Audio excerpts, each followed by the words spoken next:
తెలంగాణ రాష్ట్ర వ్యాప్తంగా ఈరోజు బీసీ సంఘాలు బంద్కు పిలిపించాయి. సో తెలంగాణ రాష్ట్ర వ్యాప్తంగా ఇప్పుడైతే బంద్ సంపూర్ణంగా కనిపిస్తోంది. మొత్తానికి అఖిలపక్షం బంద్గా ఇది భావించవచ్చు. ఒకవైపు బీసీలో చైతన్యం పెరిగింది.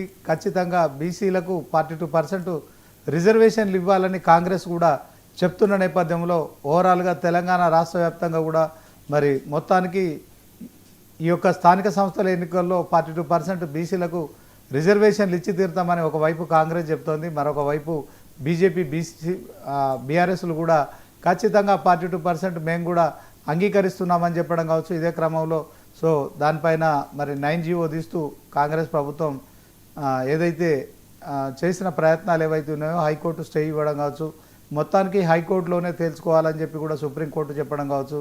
సో హైకోర్టులో ఏం జరగబోతుందనే టెన్షన్ ఒకవైపు కొనసాగుతుండగా బీసీలో మాత్రం ఒక రకంగా ఖచ్చితంగా పట్టుదల కనిపిస్తోంది. సో దీనికి ఉదాహరణగా మనం ఈరోజు బంద్ను చూసుకోవచ్చు.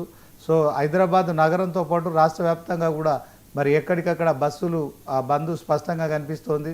సో రోడ్ల మీద మరి ఉదయం 5 గంటల నుంచి మరి జనసంచారం ఉండేది. బస్సులతో కిటకిటలాడుతూ ఆర్టీసీ బస్సులు కనిపించేవి, కానీ ఇప్పుడు ఆ దృశ్యాలు హైదరాబాద్ నగరంలో కనిపించట్లేదు.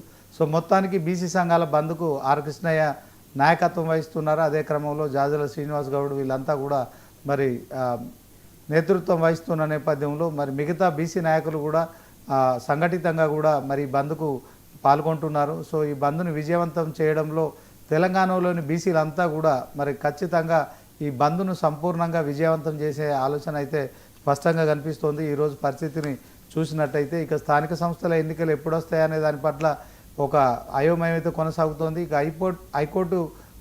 హైకోర్టు కోర్టులోనే బీసీ బంద్కి సంబంధించిన అంశం ఉంది కనుక